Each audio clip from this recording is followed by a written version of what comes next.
Ya, oke, kita mulai ya. Nah, dari video yang minggu lalu ditonton ya, kita sudah bisa menentukan bahwa pembelahan mitosis dan pembelahan meiosis itu tujuannya berbeda ya. Karena kalau pembelahan mitosis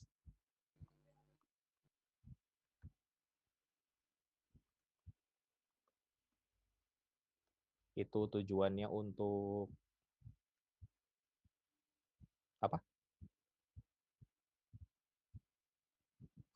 Regenerasi, Pertumbuhan atau regenerasi ya. Sementara kalau meiosis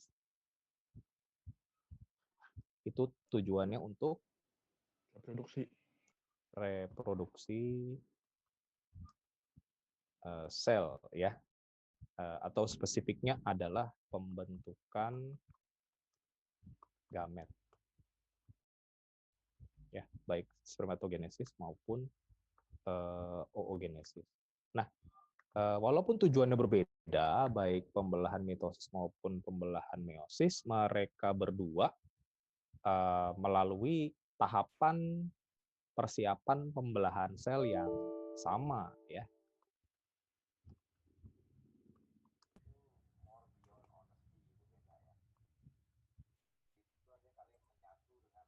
Tahapan persiapan pembelahan sel ya,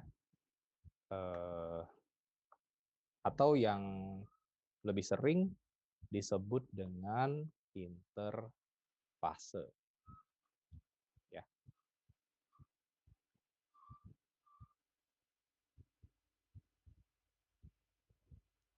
Atau yang lebih sering disebut sebagai interfase ya. Nah, beberapa buku teks bahasa Indonesia menyebut interfase sebagai fase istirahat ya. Padahal kalau kalian lihat di videonya, interfase ini justru membutuhkan waktu yang jauh lebih panjang daripada pembelahan sel itu sendiri ya. Dan kalau dilihat prosesnya, maka di interfase ini dilakukan banyak sekali aktivitas untuk mempersiapkan pembelahan sel baik secara mitosis maupun meiosis ya. Nah, tahapannya apa saja? Setidaknya ada 3 ya. Ada G1 ya. Kemudian ada S,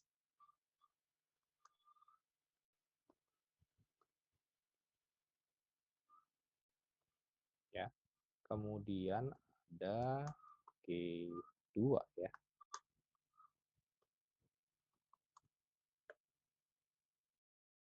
Ya, nah yang dilakukan pada G1 adalah pertambahan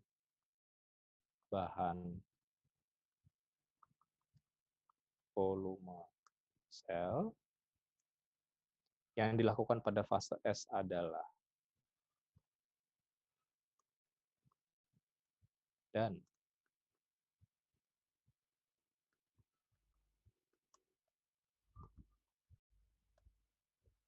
yang dilakukan pada G2 adalah pertambahan jumlah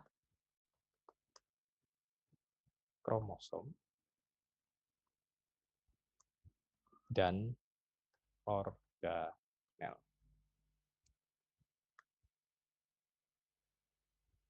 Ya. Jadi itu yang terjadi pada tahapan persiapan pembelahan atau interfase. Ya. Nah, seperti yang sudah kita pelajari di PM ya. Setiap tahapan interfase ini baik di G1S maupun G2 itu semuanya memiliki checkpoint ya. Jadi untuk menentukan apakah setiap tahap sudah dilakukan dengan sempurna gitu ya, dan bisa dilanjutkan ke tahapan berikutnya ya. Nah, Kalau interfasenya sudah selesai dilakukan, maka selnya akan dibelah, ya. Nah, sama seperti tahapan persiapan pembelahan sel, pembelahan sel pada mitosis dan meiosis pun secara umum, ya, tahapannya sama, ya, yaitu ada 4 tahap, ya.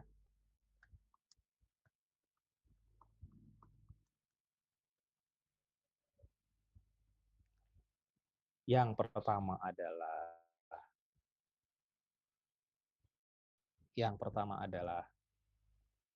Profase, profase, kedua fase, metafase, ketiga anafase, anafase, dan terakhir telofase. Ya, kita lihat satu-satu. Di profase ada yang menghilang, ada yang menebal, ada yang memisah. Ada yang menghilang, ada yang menebal, ada yang memisah. Yang menghilang. Yang menghilang itu apa ya? Membran inti. Membran inti menghilang. Oke. Yang menebal. Kromatin, Pak. Kromatin. Kromatin menebal. Jadi kromosom.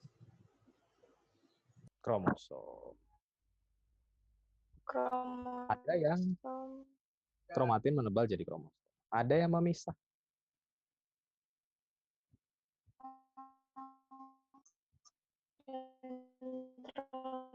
Sentrosom memisah. Jadi sentriol. Ya.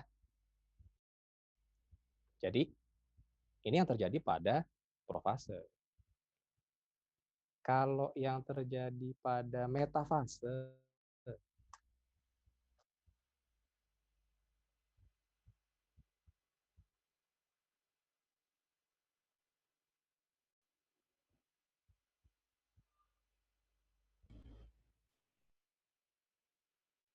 kromosom bergerak ke tengah. berjejer di bidang ekuator. Oh. Kromosom atau kromatid? Kromatid. Kromatid. Kromatid, Pak.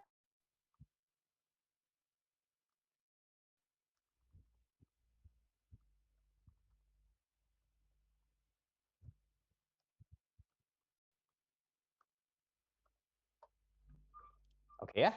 Nah, ada kromatin.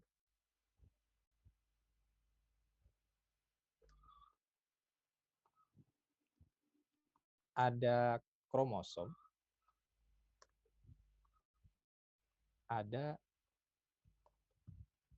ya. Bedanya apa sih?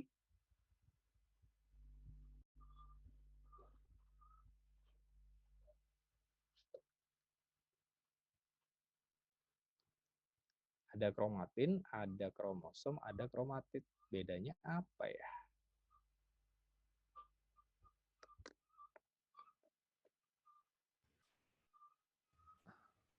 Maaf Pak kalau salah, tapi kromatin itu yang masih selnya diikat itu bukan sih Pak? Aku lupa namanya tapi. Selnya yang masih diikat maksudnya? Iya, yang belumnya, yang bentuknya belum kromosom Pak. Bentuknya kayak Kromatin masih. bentuknya benang. Iya, kayak gitu. Yang Ya. Ada 2. Kenapa ada 2?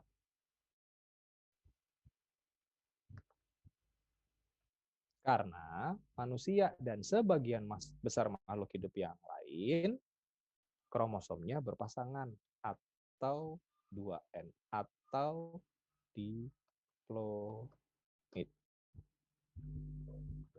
Ya.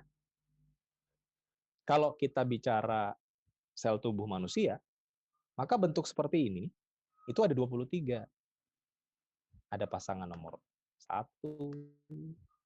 ada pasangan nomor 2, ada pasangan nomor 3, dan seterusnya sampai pasangan 23. Ya. Yang bisa jadi seperti ini komposisinya kalau individunya perempuan. Atau seperti ini komposisi kromosomnya kalau individunya laki-laki. Gitu ya. Nah, kromatin sudah bentuknya benar. Kalau kromosom?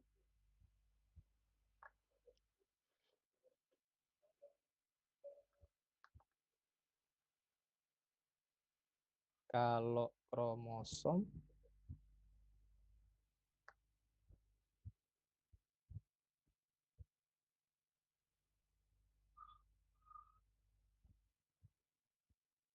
seperti ini. Ya. Karena ada sepasang, jadi seperti ini.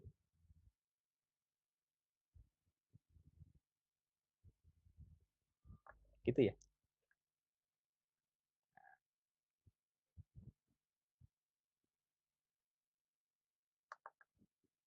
Di tengahnya ada ini. Di tengahnya ada ini. Ya, yang di tengah itu apa ya?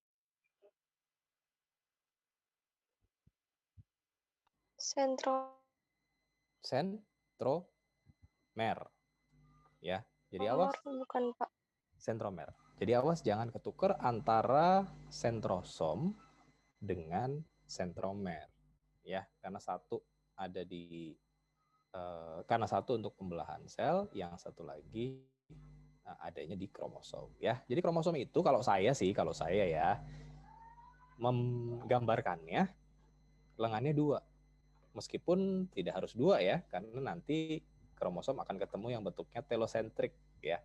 Salah satu lengannya itu pendek sekali, jadi kelihatannya malah jadi cuma 1 gitu ya. Tapi secara umum lengannya 2 ya. Nah, mereka berdua salah. Mereka berdua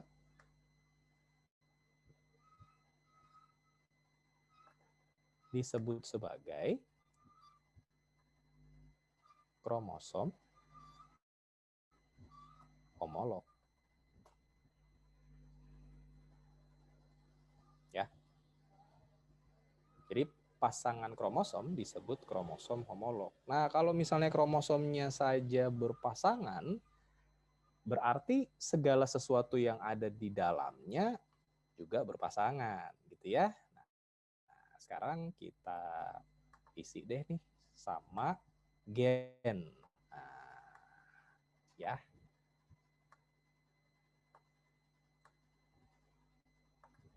Misalnya ini A besar, ini A besar. Ya. Bawahnya P besar, ini P kecil. Ini C kecil, ini C kecil. Ya. Nah, kalau pasangan kromosom disebut kromosom homolog, kalau pasangan gen ini ya. Nah, ini dia. Disebut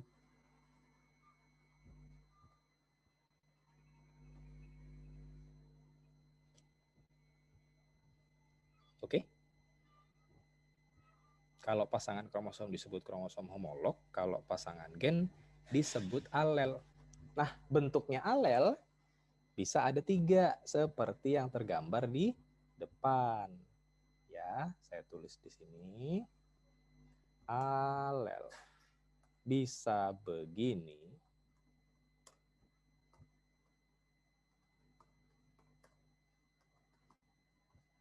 bisa begini,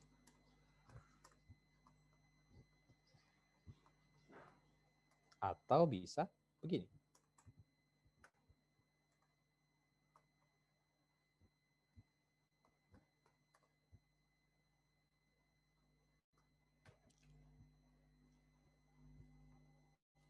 Oke ya. Jadi bentuk alel bisa ada 3.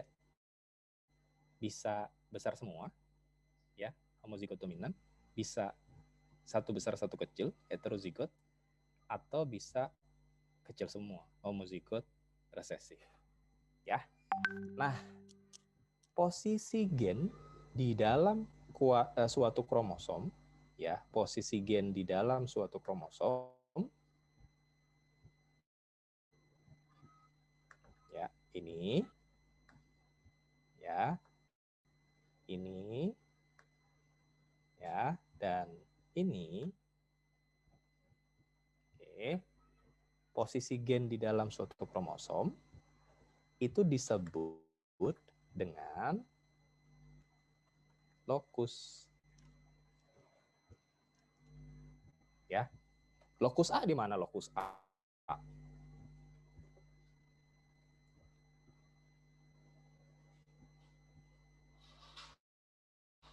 Lokus A di mana lokus A? Kalau saya suruh menunjukkan lokus A.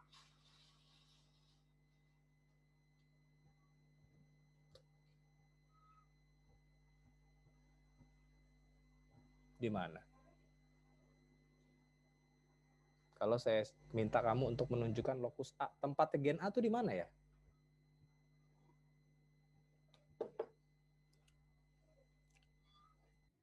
Di ujung, boleh lah ya, di ujung. Posisi gen A letaknya ada di ujung. Kalau posisi gen B? Kalau lokus gen B?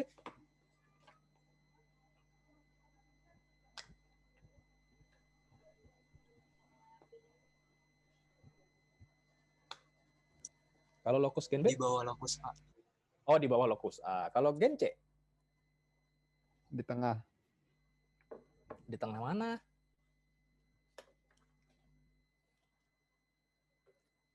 Bingung kan? Berdampingan Oh, dengan berdampingan dengan sentromer. Ya, terus nanti kalau misalnya di bawahnya gen C itu saya kasih gen D, berdampingan dengan sentromer juga dong. Ya kan? Ya. Nah, daripada kayak begitu, ya, lokus itu dinyatakan tidak berdasarkan letaknya. Ya, di ujung, di tengah, di bawah, di atas gitu ya, nggak begitu ya. Tapi dinyatakan dalam bentuk pasangan basa. Sorry. Urutan pasangan basa. Jadi misalnya nih, gen A, ya, baik itu A besar maupun A kecil, ya, letaknya ada di PB1 sampai di PB1000. Oke ya. Posisi gen A itu letaknya ada di pasangan basa nomor 1 sampai pasangan basa nomor 1000. Ya, dari informasi ini kita udah tahu bahwa panjangnya gen A ada berapa pasangan basa?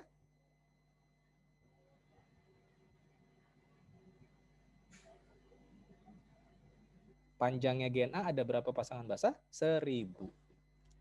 Ya. Nah, posisi gen B. Tadi katanya ada yang bilang di bawahnya gen A. Ya udah, kita tulis aja gitu ya. Posisi gen B. Tadi di bawahnya gen A ya. Gen A aja sampai pasangan basa ke 1000 ya. Berarti ya 1001 lah. Gitu ya.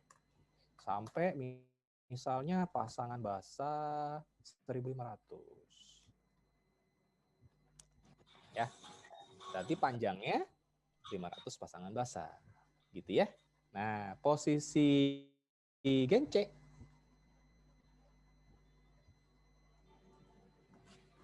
Ya.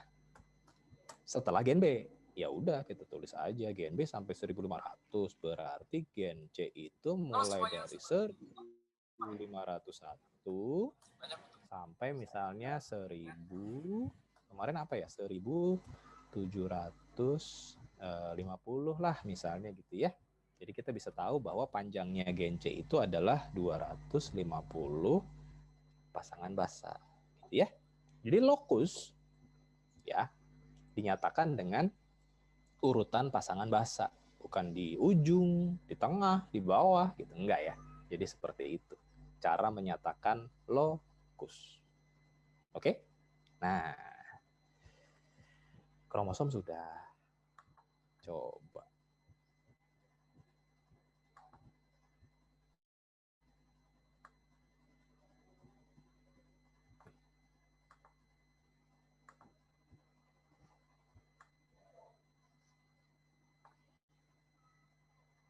Kalau kromatid,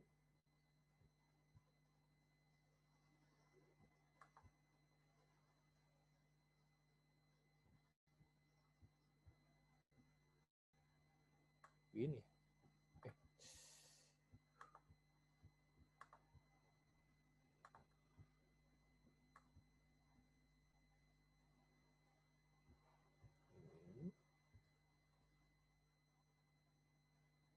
Ini.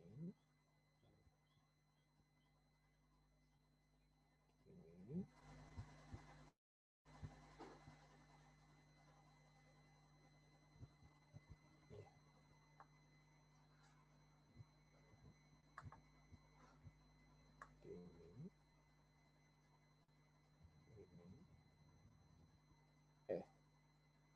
Ini. Ini.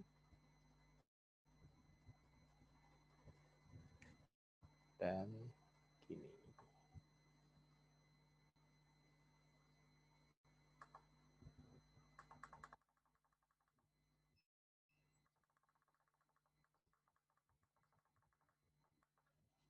Oke,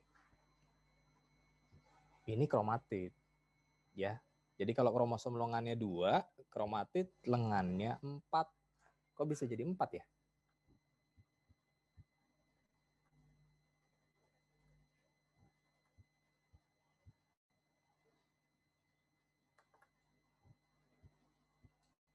Kok bisa jadi 4 ya?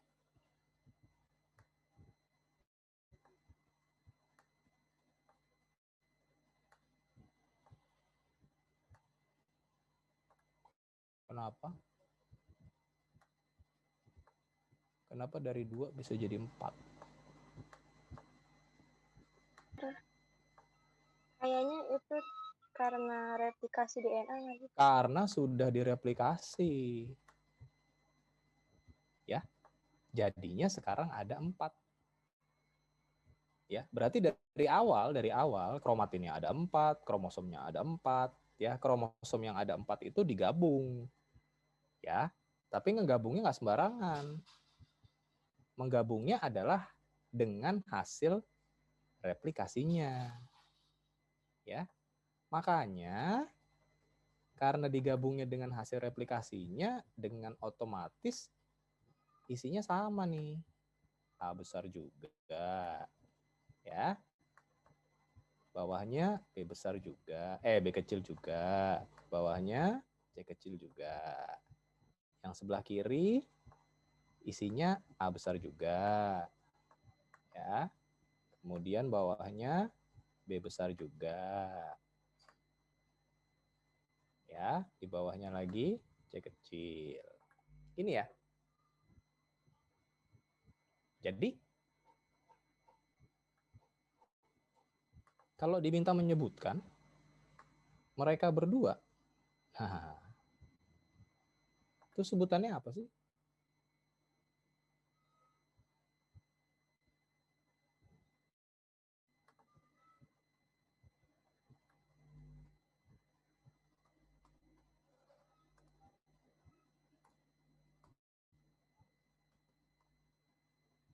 Oke.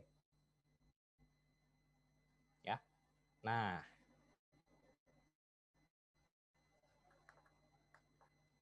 mereka berdua, ya, atau mereka berdua disebut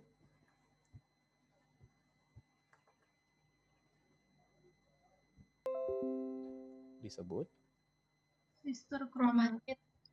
sister Materi genetik. chromatid. Ya. Jadi mereka berdua disebut sebagai sister chromatid. Jadi awas ya. Sekarang sudah bisa dibedakan mana yang namanya kromosom homolog, mana yang namanya kromatid homolog, mana yang namanya sister chromatid. Ya. Ini penting karena nanti pada saat pembelahan sel kita harus bisa menentukan, oh ini bentuk ini namanya apa ya? Oh bentuk itu namanya apa ya? Gitu ya. Jadi kalau misalnya masing-masing bentuk itu sudah diketahui perbedaannya satu sama lain, ya memahami pembelahan sel, ya itu nanti akan jauh lebih mudah. Ya. Nah, sampai sini ada yang mau ditanyakan dulu atau ada yang perlu dijelaskan ulang? Silakan.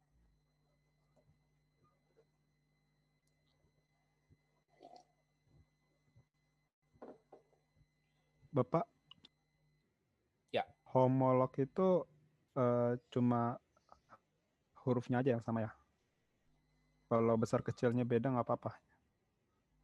Oh, hurufnya aja yang sama. Besar kecilnya tidak masalah, karena besar kecilnya itu menentukan dominan atau resesif dengan otomatis sifat yang muncul seperti apa.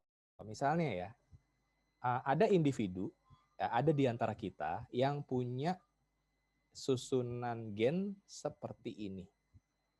Ya, ada beberapa di antara kita yang punya susunan gen seperti ini.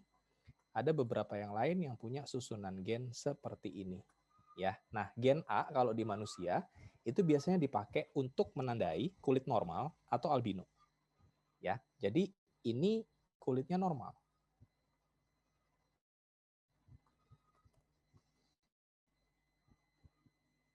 Ya, yang bawah, yang tengah, kulit normal. Jadi secara fisik dia kulitnya normal ya, tetapi dia membawa gen albino. Ya, yang bawah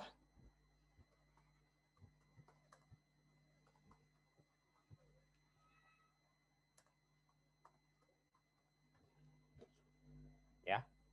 Nah, jadi kalau misalnya kalian pernah ketemu sama orang yang albino, maka susunan genetik mereka ya untuk gen A ini adalah A kecil A kecil. Ya, sementara di antara kita ya itu susunannya antara A besar atau A besar A kecil. Nggak ketahuan ya. Karena nggak ada perbedaannya antara yang A besar atau A besar A kecil. Heterozigot tuh nggak ada bedanya. Baru ketahuan kalau di tes DNA. Gitu ya. Nah, itu contohnya. Jadi mau komposisinya seperti apa, besar semua, besar kecil, atau kecil semua, selama gennya sama, dia akan mengendalikan sifat yang sama ya. Setiap sifat yang ada di tubuh kita itu dikendalikan oleh gennya sendiri-sendiri. Ya, nanti kita akan belajar mengenai itu di pewarisan sifat. Ada lagi silakan.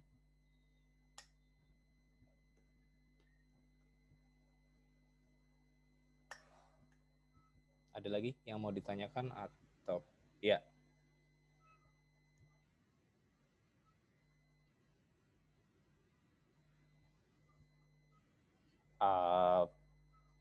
Saya biasanya dulu saya belajarnya pakai growth. Kalau mau pakai growth boleh, kalau mau pakai gap boleh. Agak aneh sih kalau pakai gap. Ada lagi?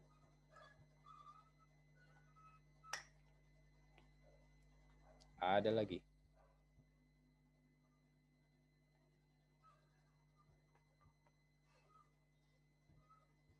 Tidak ada? Ya. Ini kalau mau di SS atau mau di record silahkan ya. Ada nggak? Ini mau saya hapus nih. Kalau di kelas kan biasanya, Pak boleh saya foto nggak? Gitu kan ya. Sudah, Pak. Oh udah, oke. Saya hapus ya. Oke.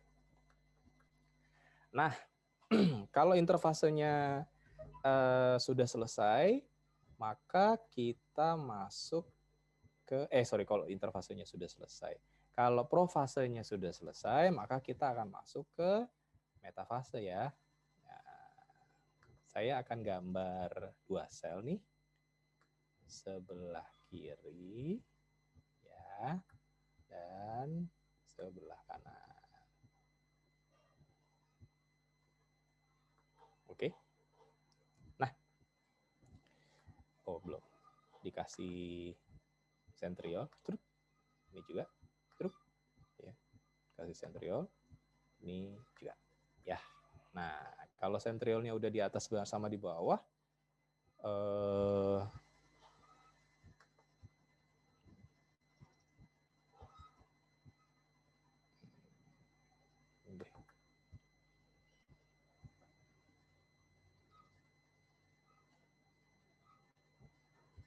metafase ya. Ini,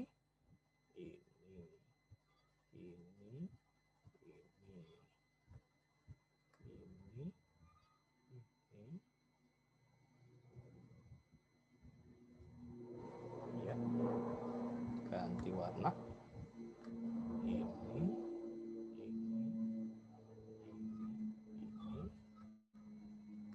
begini.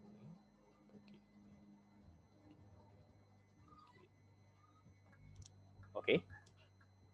Yang sebelah kanan metafasenya begini.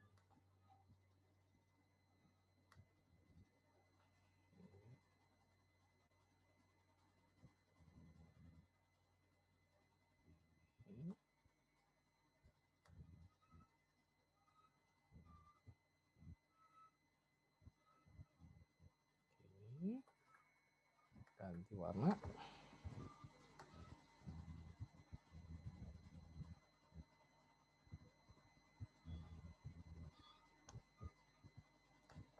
Ya.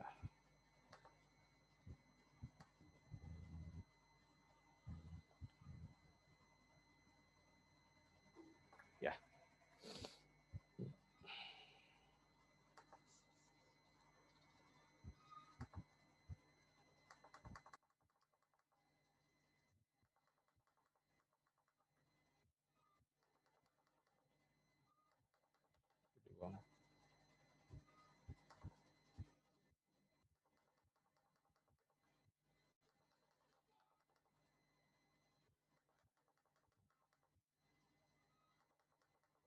Ya, nah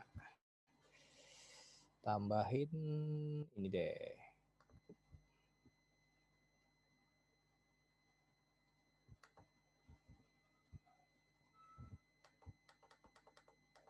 Nah, titik kuningnya apa ya?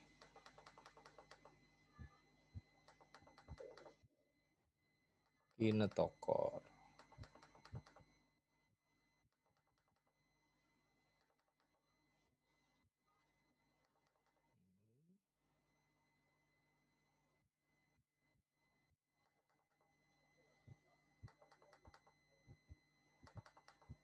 Oke. Lanjut ke ini ya.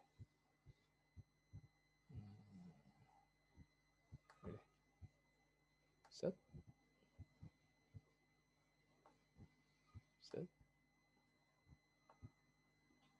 Kalau ini apa nih? Spindle. Benang spindle. Ya, jadi benang spindlenya tidak menempel langsung di sentromer ya, tetapi menempelnya langsung di kinetokor dan kinetokornya yang nempel pada sentromer. Jadi kinetokor itu protein perantara antara benang spindle dengan sentromer ya. Nah, ini dan ini dan ini. Oke.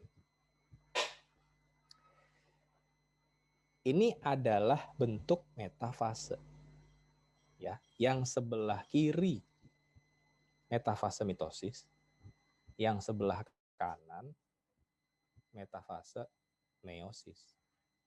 Ya. Kalau misalnya saya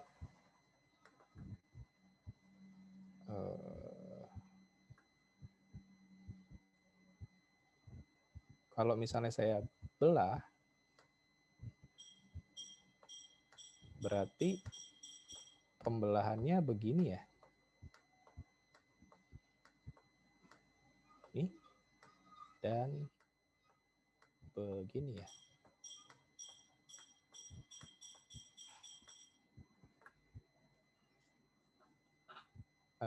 Setengahnya tarik ke atas, setengahnya tarik ke bawah. Setengahnya tarik ke atas, setengahnya tarik ke bawah. Betul ya? Oke? Oke. Nah, ini metafasenya seperti ini ya. Mitosis sebelah kiri. Oh, belum tulis. Mitosis. Meiosis.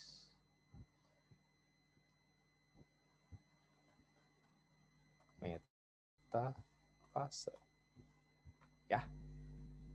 Nah, jadi kita bisa menentukan suatu sel itu mau membelah secara mitosis atau meiosis dengan melihat bagaimana kromatidnya berjajar di bidang ekuator ketika metafase. Saya ulang ya. Kita bisa menentukan suatu sel akan dibelah secara mitosis atau meiosis dengan melihat bagaimana kromatidnya berjajar di bidang ekuator ketika metafase. Kalau segaris, ya, seperti yang ada di sebelah kiri, ya, dia akan membelah menjadi akan membelah secara mitosis. Ya. Kalau paralel seperti yang di sebelah kanan, ya, maka dia akan membelah secara meiosis. Oke ya. Nah, kalau sudah, kita teruskan ke tahapan berikutnya yaitu anafase. Oh, lupa. Ada salah satu ciri khas dari pembelahan meiosis yaitu ketika metafase ini terjadilah yang namanya crossing. Terjadilah yang namanya crossing over. Ya, atau pindah silang. Ya, kayak apa sih yang namanya crossing over itu? Jadi aslinya metafasenya tuh begini.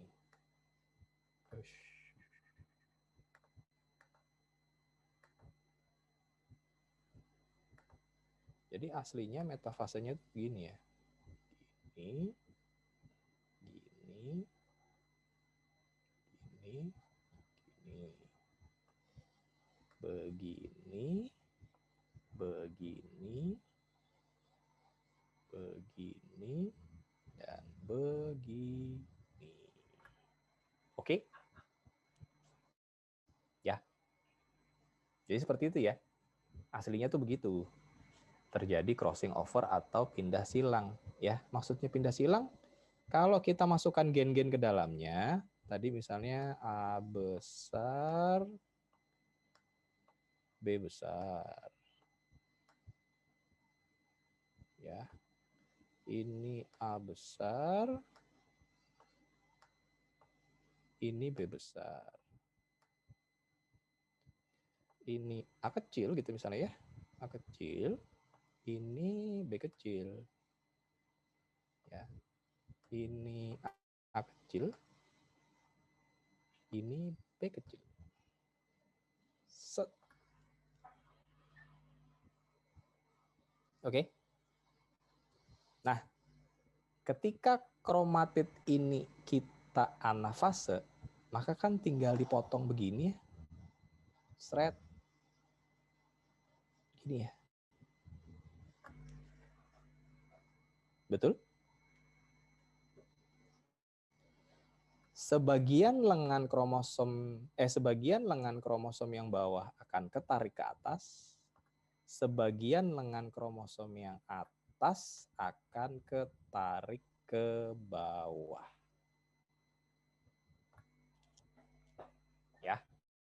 Sebagian lengan yang bawah akan ketarik ke atas, sebagian lengan yang atas akan ketarik ke bawah. Ya. Oke, sekarang kita lanjutkan ke tahapan berikutnya. Ini saya hapus ya.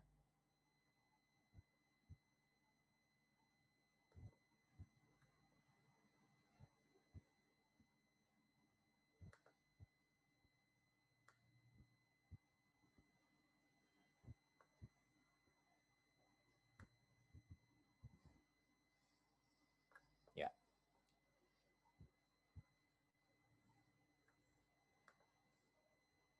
Tuh. Tuh. Tuh. Sentriol. Ya. Lanjutin dong gambar saya yang tadi, anafase. Tadi metafase, lanjutin ke anafase di gambar ini. Ya, silakan. Mau sebelah kiri boleh, mau sebelah kanan boleh. Terserah. Coba, bisa nggak? Bagaimana anafasenya?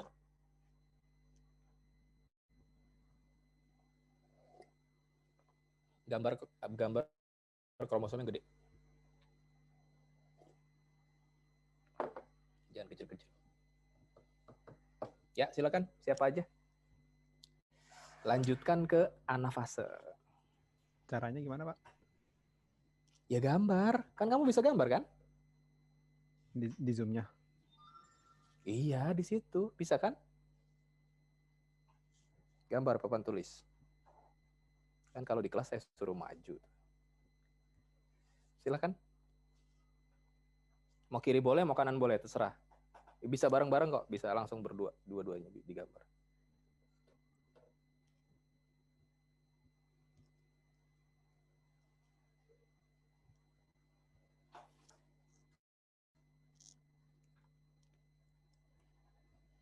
Ayo silakan, jangan lama-lama.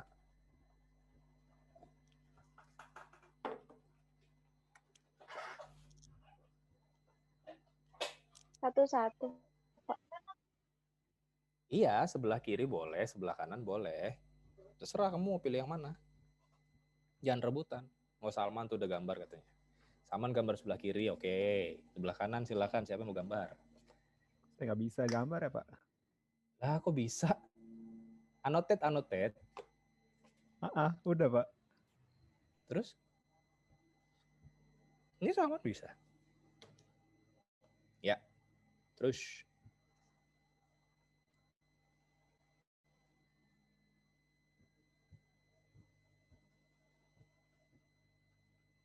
Oke. Ya.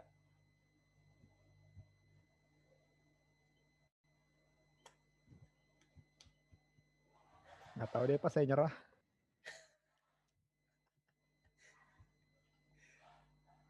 Kamu di handphone ya? Laptop, Pak. Oh, loh kok bisa nggak ada anotetnya? Ada notetnya. Ini saya udah pilih yang draw. Bukan, nggak bisa. ya, draw kan ada gambar macam-macam tuh, ada garis, ada panah, ada macam-macam kan? Saya pilih yang gelombang. Iya. Iya, nggak bisa, Pak. Nggak bisa nih gelombang nih. Loh, kok aneh? Nggak tahu, Pak. Laptop Itu saya yang hijau gede. hilang, yang hijau hilang satu tuh, Salman. Oke. Spindle. Sebelah kanan, silakan. Siapa yang mau gambar sebelah kanan? Anafase meiosis.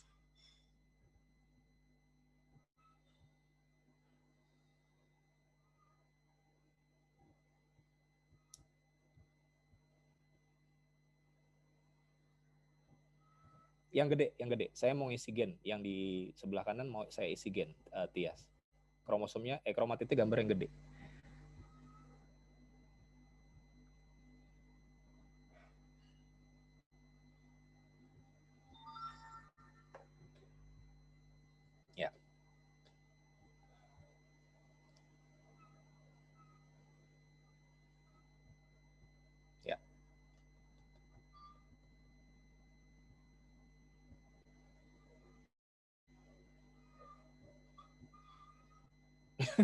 Ya, oke.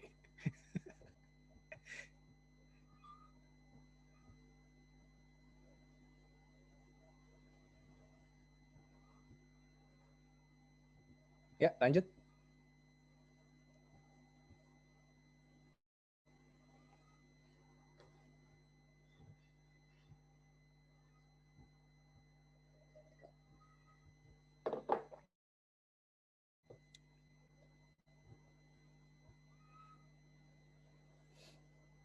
Oke. Ya. Oke, sip.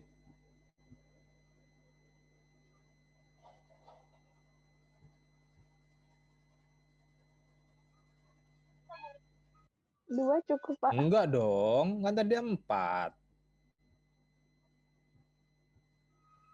Nggak apa-apa gitu, jelek. Oh, enggak apa-apa. Gambar saya juga jelek kan tadi. 2 lagi.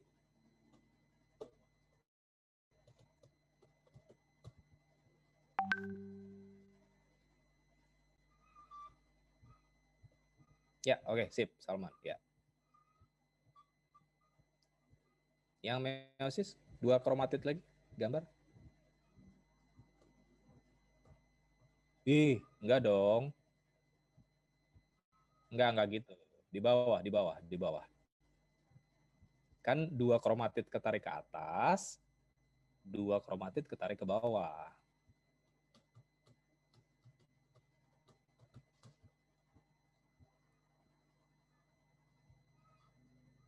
Benang spindle-nya dari bawah, benang spindle-nya dari sentriol yang bawah, bukan dari atas. Ingat-ingat gambar sebelumnya.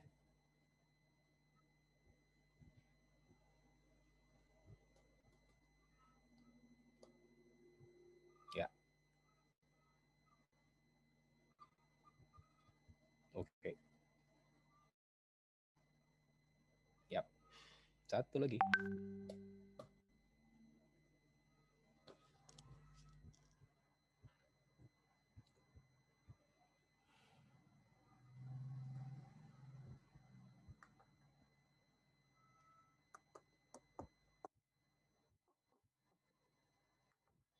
Sip.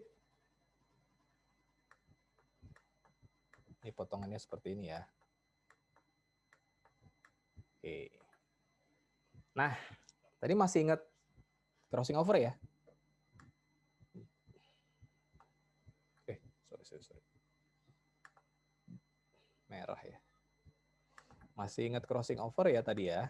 Nah, coba. Bisa nggak ngisi gen-gennya nih?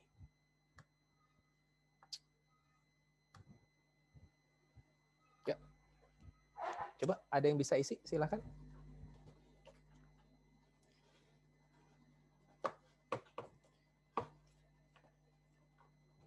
Isi dengan gen-gennya.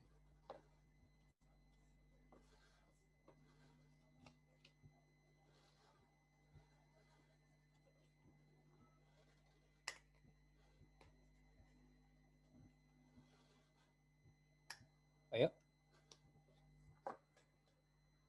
Ini. Ini.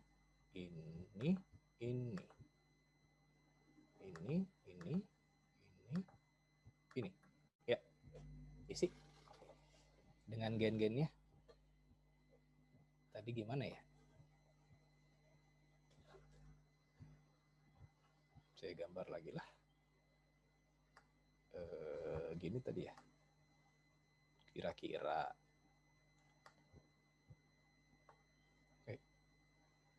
Sorry.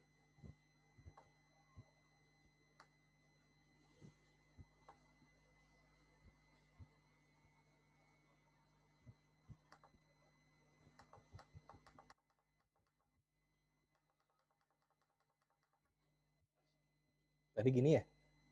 Crossing over-nya tadi gini ya? Iya, Pak.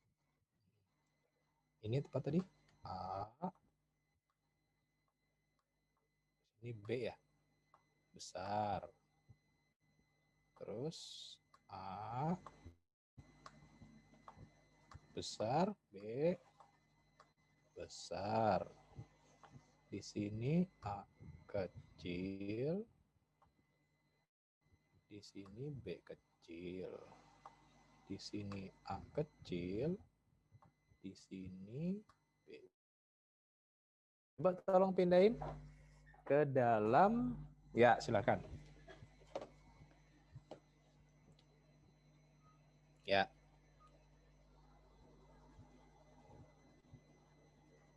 Oke. Oke.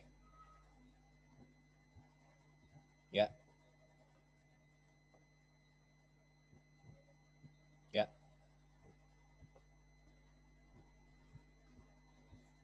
Ya, sip.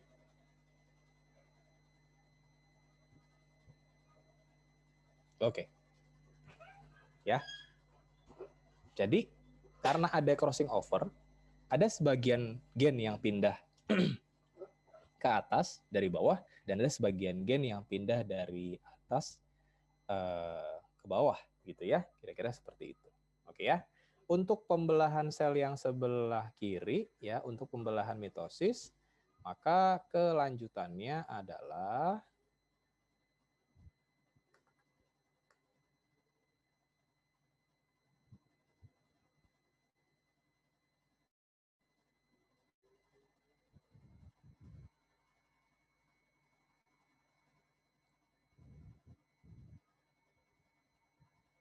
ya, kelanjutannya adalah seperti ini ya, dan seperti ini. Ya, coba tolong digambar lagi kromosomnya.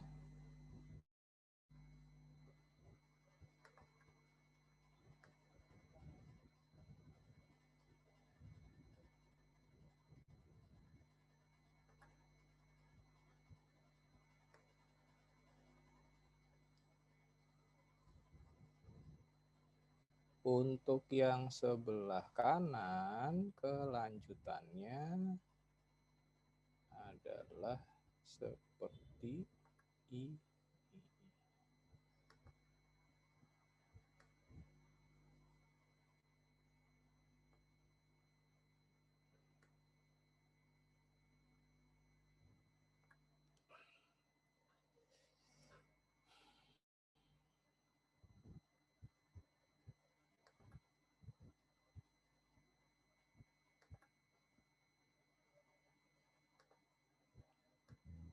Hijau, hijau,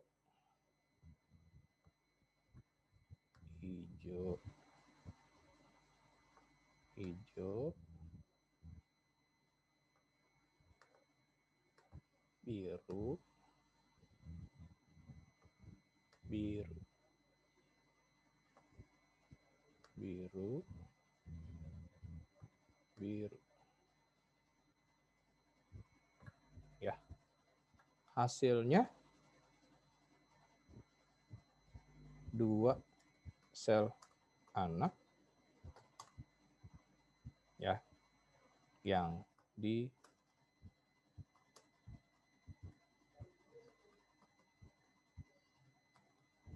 diploid. Ya. Kenapa disebut diploid? Karena yang hijau masih berdua, ya, masih berpasangan, yang biru juga masih berpasangan. Oke? Jadi seperti itu ya. Nah, untuk yang mitosis, hasil akhirnya adalah 2 sel anak yang bersifat diploid masing-masing. Bagaimana dengan yang meiosis? Kita gambar lagi.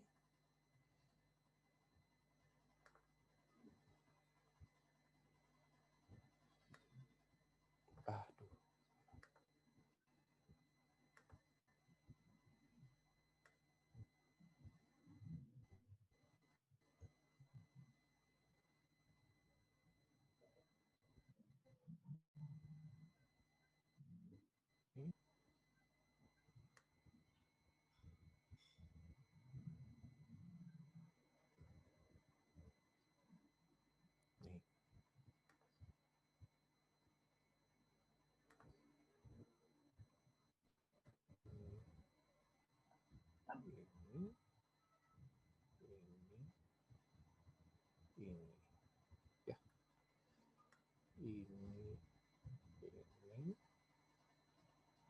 ini.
Yalah, dia amat.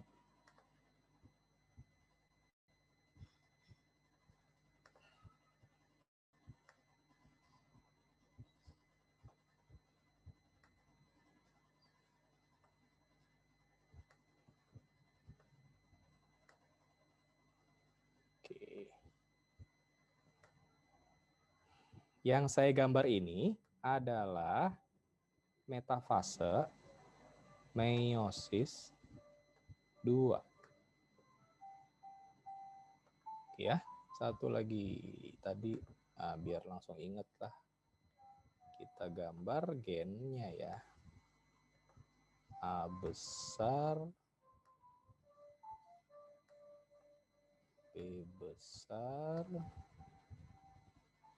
ya. A kecil, B besar. Ini A besar, B kecil, A kecil, B kecil. Sudah? Nah, kalau sudah, ini saya hapus ya.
Tolong isiin lagi dong gennya.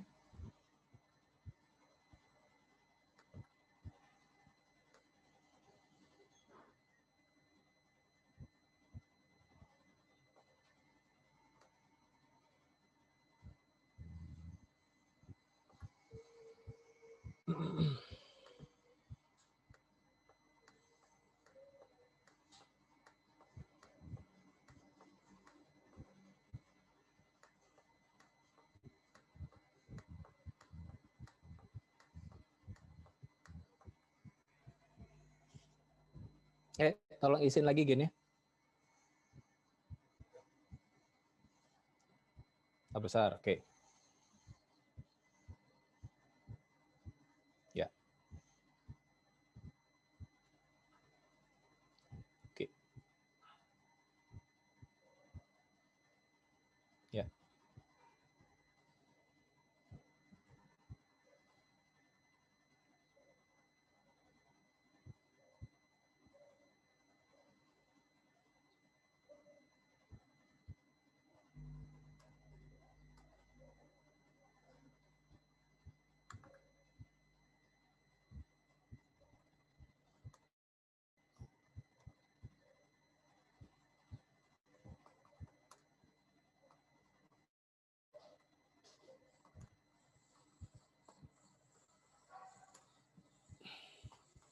Oke.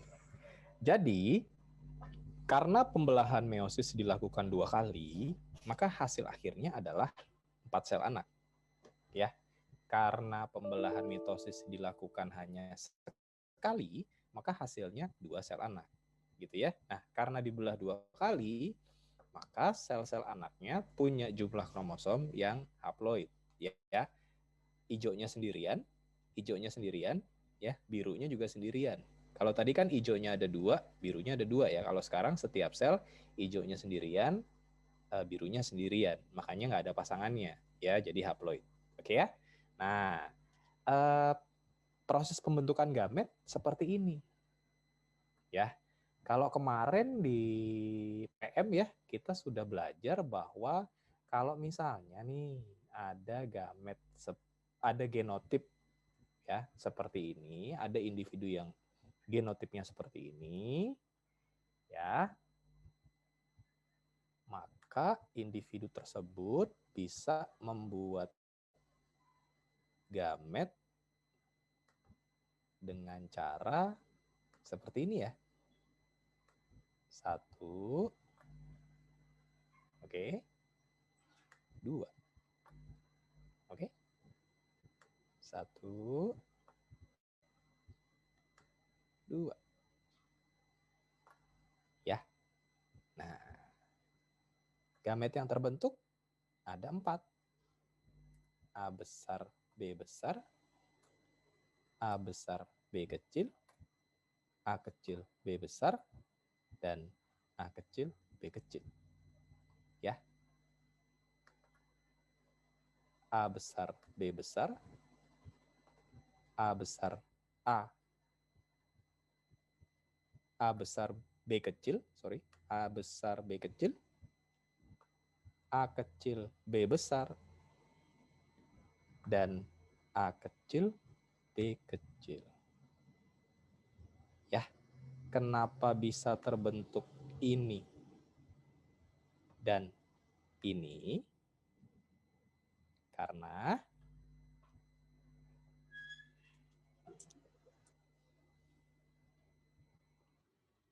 crossing over. Ya.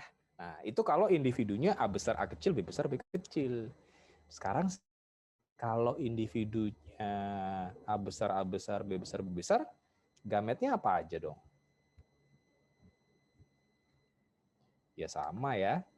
1, 2, 3, 4. Ya, gametnya cuman ada 1 macam. A besar dan B besar. Tapi jumlahnya tetap ada 4 ya. Oke? Pertanyaannya, crossing over nggak? Crossing over ya.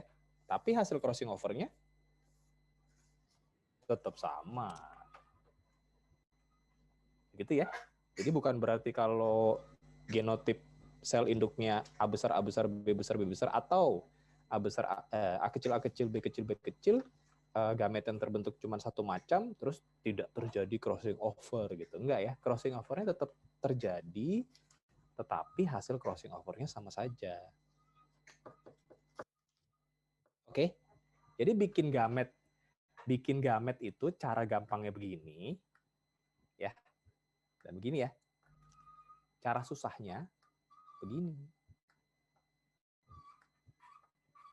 Ya. Tapi untuk ngertiin ini, ya kita harus tahu dulu ini semua. Oke. Oke. Ada yang mau ditanyakan sampai sini? Silakan.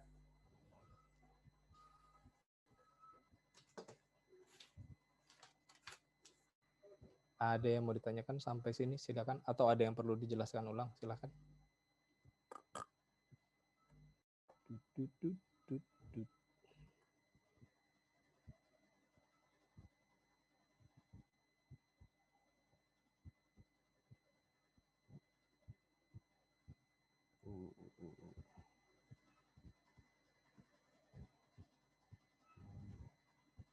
Ada?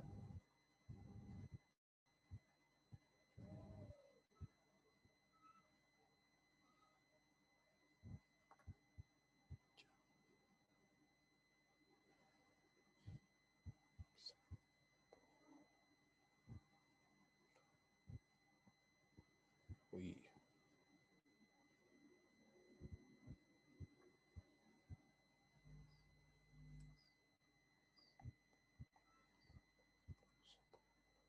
Sekarang tanggal 20 ya?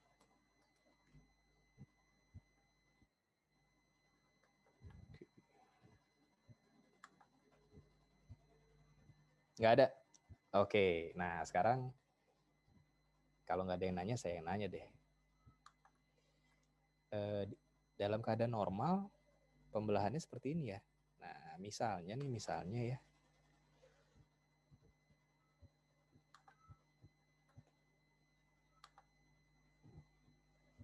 Begini. Set. Tek. Ya. Jadi benang spindle-nya cuma sampai situ. Yang akan terjadi kemudian apa sih? Kalau benang spindle-nya cuma sampai di situ.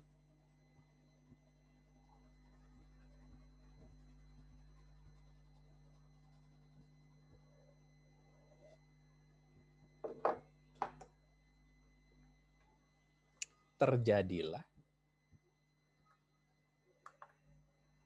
yang namanya gagal berpisah. Ya, atau non disjunction.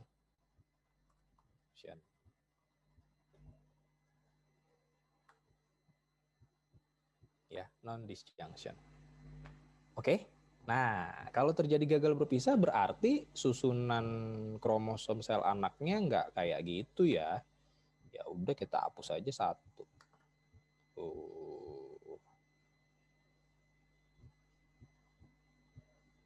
Gini ya. Tuh.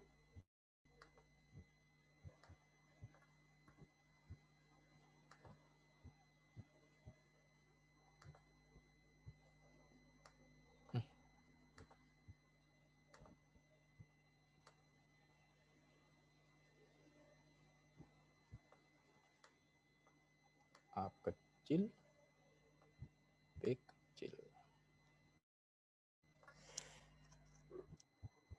Oke? Ya. Kalau yang ini ketemu dengan gamet yang normal,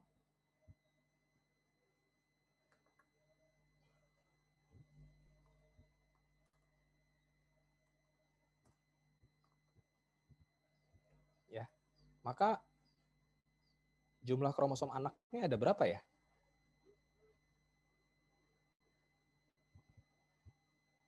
Kalau ini kan kalau sel tubuh manusia kan ada 23 buah ya hasil akhirnya ya. Ini kan yang digambar cuma 2 nih. Ini juga 23 buah ya kalau gamet manusia ya. Nah, kalau mengalami gagal berpisah berarti yang ini jadi berapa ya? 24. Yang ini jadi berapa ya? 22. Oke. Kalau yang 24 buah ini ketemu gamet yang normal, yang 23 buah, berarti anaknya akan punya berapa kromosom ya? Ish, 23 tambah 24 dong.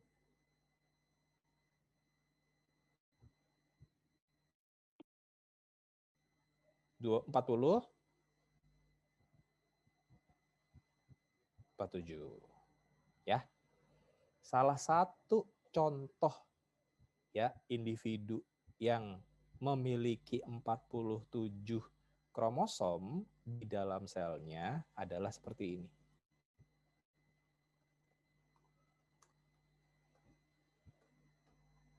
Ini ya. Cara bacanya 47 buah kromosom. Ya, XX atau X itu dibacanya bisa terjadi pada perempuan atau laki-laki. Ya, jadi nambahnya bukan di kromosom yang nomor 23 ya, yang di kromosom kelamin ya. Nambahnya di mana? Nambahnya di kromosom nomor 21. Ya. Jadi kromosom nomor 21-nya yang seharusnya ada sepasang, sekarang nambah 1 jadi ada 3. Ya. Orangnya kayak apa tuh? Kalau misalnya ketambahan kromosom nomor 21 satu aja. Ya, inilah suatu kondisi yang kita kenal dengan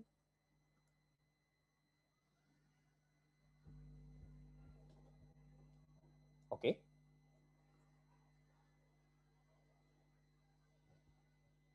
Oke. Oke. Ya. Nah, kalau kehilangan, kalau misalnya yang sebelah kanan nih ya, ketemu dengan gamet normal.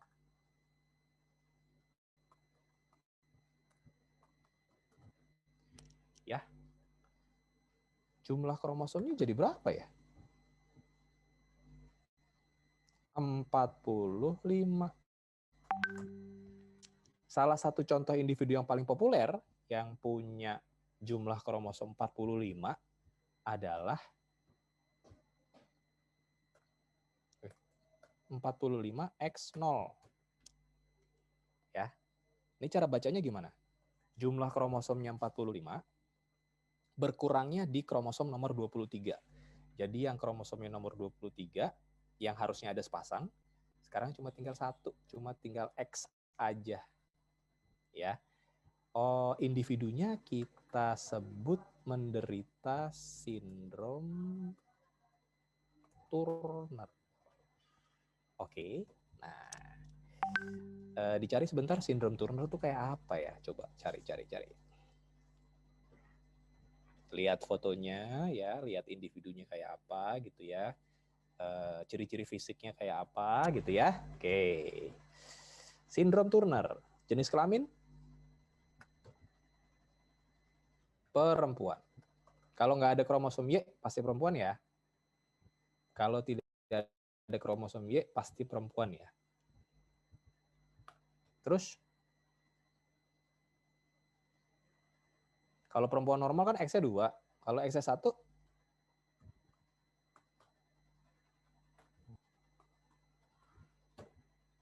oke? Udah? Ada lagi ciri yang lain?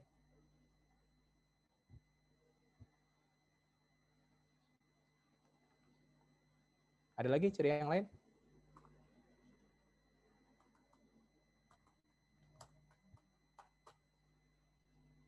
Ya. Jadi lifespan-nya pendek. Kalau lifespan-nya pendek, jadi gimana ya? Kalau orang-orang ini berumur pendek, jadi gimana ya? Kira-kira. Cepat tua, Pak. Cepat tua, bukan cepat tua. Cepat meninggal. Iya. Jadi kalau misalnya orang-orang yang cepat meninggal gimana? Kita akan kesulitan melihat mereka di dalam populasi. Betul? Beda sama sindrom Down kan? Kalau sindrom Down kan kita sering lihat. Karena tidak ada efek pada umurnya. Lebih kepada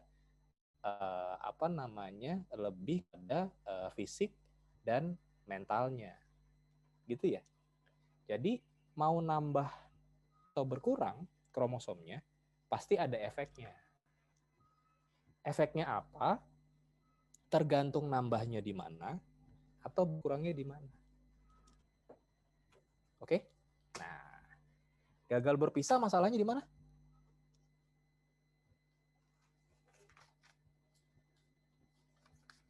Gagal berpisah masalahnya di mana?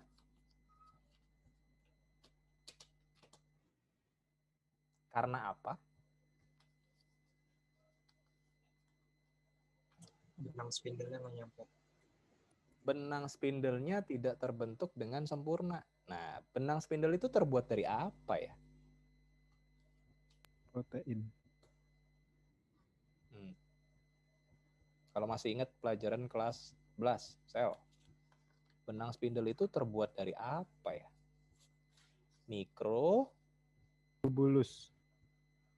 Tubulus, ya. Bahan baku mikrotubulus adalah Sium. kalsium. Jadi hati-hati kalau kekurangan kalsium, mau ayahnya kek atau mau ibunya kek, ada risiko kegagalan pembentukan benang spindel. Jadinya gagal berpisah. Loh, Pak, kan kemungkinannya cuma 50-50. Yang normal kan tetap ada 2. Yang abnormal kan ada 2. Iya, 50-50 betul. Kalau yang ketemu kebetulan yang ini atau ini, alhamdulillah. Kalau kebetulan yang ketemu ini atau itu, ya apes aja gitu kan. 50-50 kan kemungkinannya berarti 1:1 kan. Begitu. Jadi hati-hati ya. Salah satu resiko kekurangan asupan kalsium adalah terjadinya gagal berpisah pada proses pembentukan benang spindel. Jadi tidak hanya efeknya kepada kekuatan tulang ya, tapi ada banyak hal yang bisa terdampak dari situ. Ada yang mau ditanyakan atau ada yang perlu dijelaskan ulang? Silakan.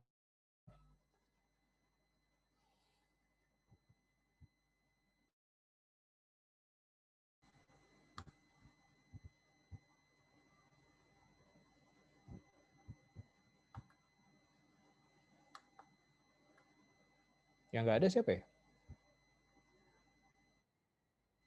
Oh, kenapa lagi? Masih lomba emang? Alhamdulillah.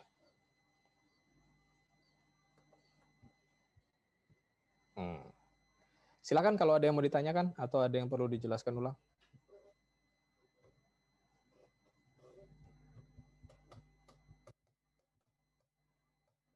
Ada? Nggak ada?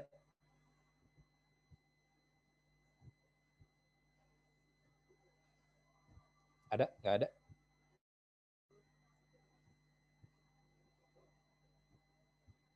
Nggak ada?